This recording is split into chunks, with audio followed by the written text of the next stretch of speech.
Oke guys, gue bikinnya YouTube begini aja ya guys ya. Mulai sekarang.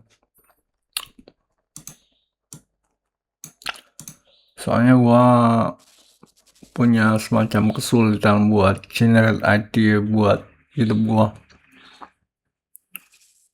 Mungkin harusnya gue kalau bikin YouTube lu harus niche gitu ya. Mentarget satu bagian atau kelompok dari suatu masyarakat, bukan semua orang nonton YouTube gua gitu. Jadi segmentasi penonton YouTube gua mungkin harusnya gitu.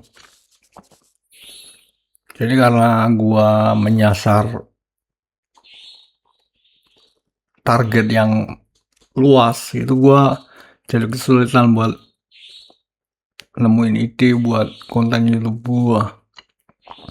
Nah ini gua kesulitan nih kesulitan gua mikirin ide buat YouTube gua. Seharian gua mikirin ide buat YouTube gua, gak kepikiran. Gua udah coba berbagai teknik, gua udah coba berbagai metode, gua udah tanya ChatGPT, Gemini, cari Google caranya gimana biar dapat ide buat konten YouTube. Tetap aja nggak bisa,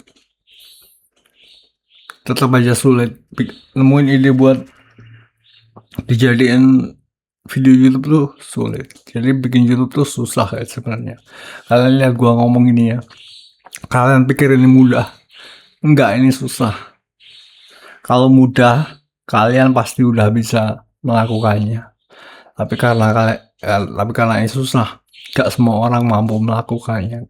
Jangan pikir ngomong gini di YouTube ini mudah ya guys ya. Ini susah. Ini susah. Susah ngomongnya, susah nemuin idenya. Gitu. Terutama nemuin ide itu apa yang perlu dibahas di video YouTube itu susah banget. Susah. Tapi kalau gua lihat Eno Bening itu ya, Eno Bening kan bikin YouTube tiap hari. Nah dia itu bukan ngomong kayak gua gini, ngomongin apa yang pengen diomongin, tapi dia tuh ngomongin subjeknya apa, konten kreator mana yang dia bahas, fenomena sosial apa yang terjadi di masyarakat.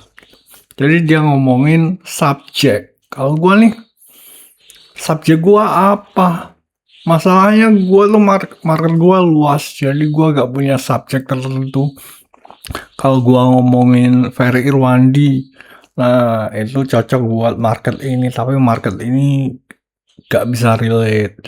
Kalau gua ngomongin soal Katy Perry, nah market ini bisa relate, market ini gak bisa relate. Nah, cakupan gua kan besar, jadi harus bisa mencakup semua, gak cuma ini atau ini gitu. Jadi itu yang bikin susah gua bikin YouTube loh, guys. Masalahnya gitu. Kalau cakupan gua kecil ya gua fokus ke ini doang, tapi ini gak bakalan bisa, jadi gak mungkin gua bisa mempertahankan retention dari cakupan gua yang luas. Orang pasti pada bosen. Karena itulah gua ngomong bikin YouTube gini tuh susah. Susah ini. Kalau gua ngomong ke masyarakat A itu doang gampang. Tapi gue juga harus ngomong ke masyarakat A, B, C, dan D. Jadi A, B, C, D. Nah itu yang bikin susah. Kalau ngomong cuma ke A doang, ke ustadz pengajian gitu, ustadz di pengajian itu kan ngomong masyarakat A. Nah masyarakat B nya gak diomongin. Jadi, bikin YouTube ini lebih mudah daripada ngomong di pengajian kayak ustadz gitu. Itu guys, gitu aja ya. Bapak gue udah pulang loh dari masjid.